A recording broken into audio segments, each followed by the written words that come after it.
এখন যে গুরুত্বপূর্ণ বিষয় উঠে আসছে যে এই হামিম মন্ডল অব্দি এসটিএফ বেঙ্গল এসটিএফ পৌঁছলো কিভাবে।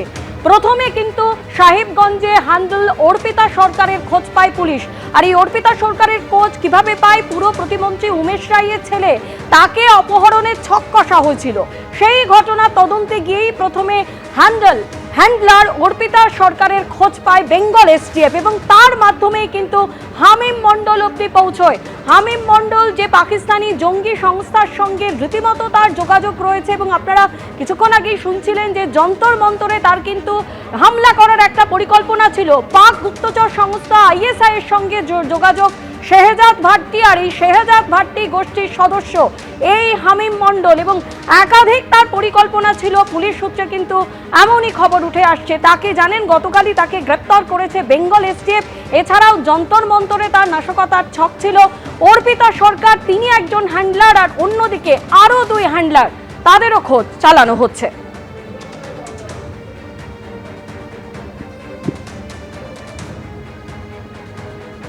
বর্ধমান থেকে বেঙ্গল এসটিএফ এর জালে হামিম মন্ডল, আর সেই হামিম মন্ডল সম্পর্কে একের পর এক চাঞ্চল্যকর তথ্য সামনে আসছে। বেঙ্গল এসটিএফ এর তরফ থেকে দাবি করা হয়েছে যন্তর মন্তরে যে আন্দোলন চলছিল সেখানে নাশকতার ছক ছিল এই হামিম মন্ডলের। যন্তর মন্তরের ছাত্র বিক্ষোভের নাশকতার পরিকল্পনা ছিল পুলিশের উদ্দীপনে, নাশকতার ছক ছিল হামিমের এবং হামিমকে পুলিশের উর্দি জোগাড় করার দায়িত্বও দেওয়া হয়েছিল। মুখ্যমন্ত্রীর গতিবিধির উপর নজর রাখার দায়িত্ব দেওয়া হয়েছিল এই হামিম মন্ডলকে।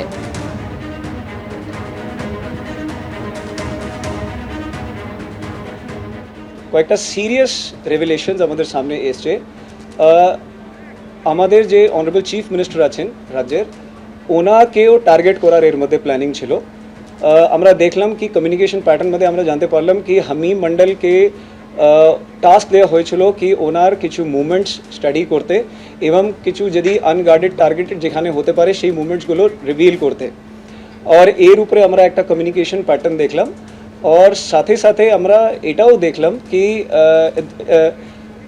দিল্লিতে যে আমাদের যে যন্তর মন্তরে যে রিসেন্টলি স্টুডেন্ট প্রোটেস্ট হলো সেখানে দেওয়ার আস্কিং হিম কি ও পুলিশ ইউনিফর্ম কোনো মতো অ্যারেঞ্জ করে ওখানে গিয়ে একটা কোনো নাশকতার একটা প্ল্যানিং ছিল, কোনো একটা ডিস্টারবেন্স ক্রিয়েট করার প্ল্যানিং ছিল।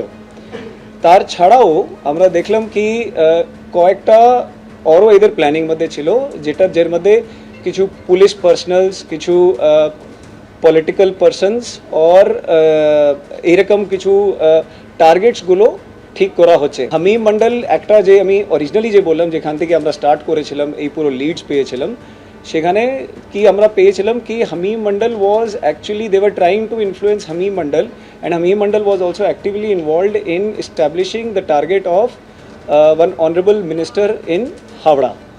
Or তার মধ্যে he was trying to honey trap the son of the honorable minister by using the involvement of Arpita Sarkar. She was actively involved in this. ওর সঙ্গে কমিউনিকেশন और ওর সঙ্গে যে ফরেন হ্যান্ডেলসের যে activity আছে সেটাও ক্লিয়ারলি ওর মধ্যে আমরা পেয়ে গেছি।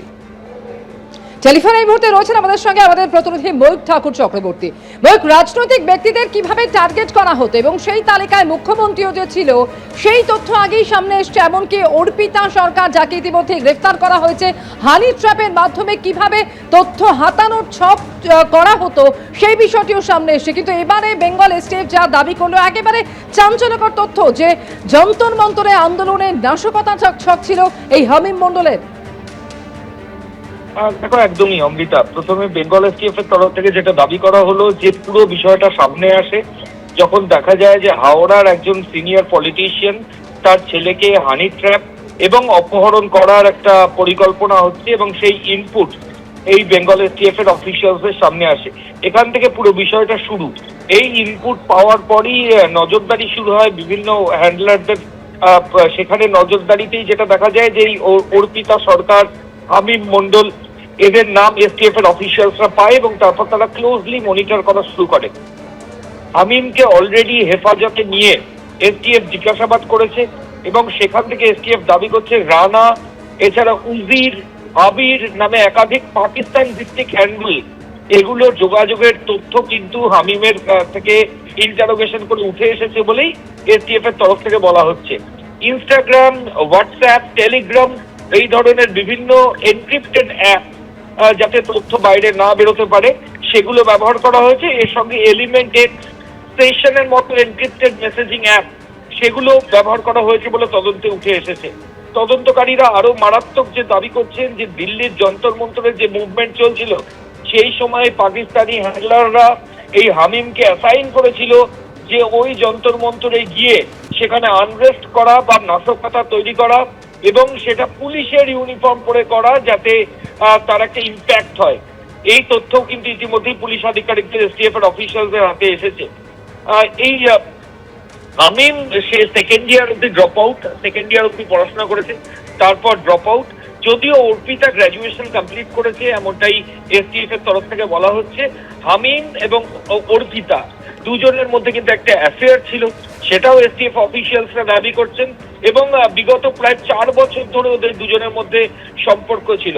তবে একটা কোয়েশ্চেন বারবার ধরে উঠছে যে এই যে অ্যাসাইনমেন্ট গুলো ওরা করেছে তার জন্য ওরা কি বেনিফিশিয়ারি হয়েছে? এই প্রশ্নের উত্তরে এসটিএফ এর আইজি গৌরব শর্মা যেটা জানালেন যে এই অ্যাঙ্গেলটা ওরা খতিয়ে দেখছেন যে কোনো ফরেন ফান্ডিং হয়েছে কিনা বা ওরা কোনো টাকা পেয়েছে কিনা সেটাও কিন্তু এসটিএফ এর তরফ থেকে দেখা হচ্ছে। এবং যে সিম কার্ড গুলো ইউজ করা হয়েছে তার মধ্যে মেক্সিকো, ইউনাইটেড স্টেটস এর সিম কার্ড এবং অ্যাপ ভিত্তিক যোগাযোগ করার একটা চেষ্টা সেটাও করা হয়েছে যাতে সামনে কেউ বিষয়টা না বুঝতে পারে। এবং এই গোটা ঘটনায় অলরেডি 2 জন অ্যারেস্ট হয়েছে। এসটিএফ এর তরফ থেকে বলা হচ্ছে যে আরো বেশ কয়েকজন কিন্তু এই চক্রের সঙ্গে বা এই মডিউলের সঙ্গে তারা ইনভলভ রয়েছে। কারা কারা রয়েছে এই দুজনকে কাস্টাডিতে নিয়ে এসটিএফ আধিকারিকরা তাদের খোঁজে তল্লাশি অভিযান শুরু করেছেন। ধন্যবাদ ময়ূক।